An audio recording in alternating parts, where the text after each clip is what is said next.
எந்த கடவுளுக்குமே வந்து உங்களுடைய 6 ஆதார சக்கரங்களை இயக்கக்கூடியவர்ன்னு எந்த கடவுளுக்குமே சொல்ல மாட்டாங்க. முருகனுக்கு மட்டும் தான் அந்த தனித்தன்மை உண்டு. ஏன் அப்டின்னா, மத்தவங்கலாம் அப்டி நின்னு பார்ப்பாங்க. முருகன் மட்டும் தான் உங்களுக்குள்ள இருந்து பார்ப்பான். சொல்லுவாங்கல்ல, "தம்மனசு அழகா சொல்லுவா, பிரத்தியார் சிரிக்க சிரிக்க சொல்லுவான்னு." அது மாரி, "ஐயோ! என் புள்ள கஷ்டப்படுதே" அப்படின்னு முருகன் மட்டும் தான் ஓடி வந்து முதல்ல நிப்பான். "நீ நல்லவனா? கெட்டவனா? நீ வந்து கெடுதல் பண்றியா? நீ ஏமாத்துறியா? சூது விளையாடு" அதெல்லாம் தேவையில்ல. முருகான்னு சொல்ட்டான்ல, உடனே அவன் என் புள்ள தான். நான் வந்து நிக்கணுன்ற தன்மை யாருக்கு உண்டு என்றால் முருகனுக்கு மட்டும் தான் உண்டு. நல்லா நீங்க மெடிக்கல் பார்த்தீங்கன்னு வச்சுக்கோங்களேன். இப்ப செவ்வாய் அப்படின்னு ஒரு காரகத்துவம் எடுத்தாலே, நெறைய காரகத்துவம். 1 அவர் வந்து குழந்தை பிறப்புக்கு செவ்வா தான் காரணம். இடம் குடுக்கறதுக்கு செவ்வா தான் காரணம். வீடு குடுக்கறதுக்கு செவ்வா தான் காரணம். கல்யாணம் ஆனமா அவர் தான் காரணம்.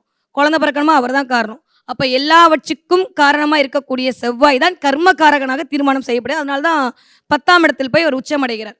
அப்ப இந்த எல்லாத்தையும் கொடுக்கக்கூடிய தன்மையாக உங்களுக்குள் எது இயங்கிக் கொண்டிருக்கிறது என்றால், உங்களுக்குள் இருக்கக்கூடிய அந்த குண்டலினி சக்தி தான் எழுந்து கொண்டிருக்கிறது. ஒரு மனிதனுடைய இயக்கம் என்பது அவர்களுடைய 6 ஆதார சக்கரங்களின் மூலமாகத்தான் இயங்கிக் கொண்டிருக்கின்றது சித்தர்கள் கண்டுபிடித்த ஒரு அறிவியல் உண்மை. இன்னைக்கு இருக்கிற சயின்ஸ் அது ஆமா, ஆமா, ஆமான்னு ஒத்துக்கிறாங்க. ஆனா பல 100 ஆண்டுகளுக்கு முன்னாடியே சித்தன் போட்டாங்க யார் வருவானா முதல்ல சிவன் வரமாட்டார். முருகன் தான் வருவார்.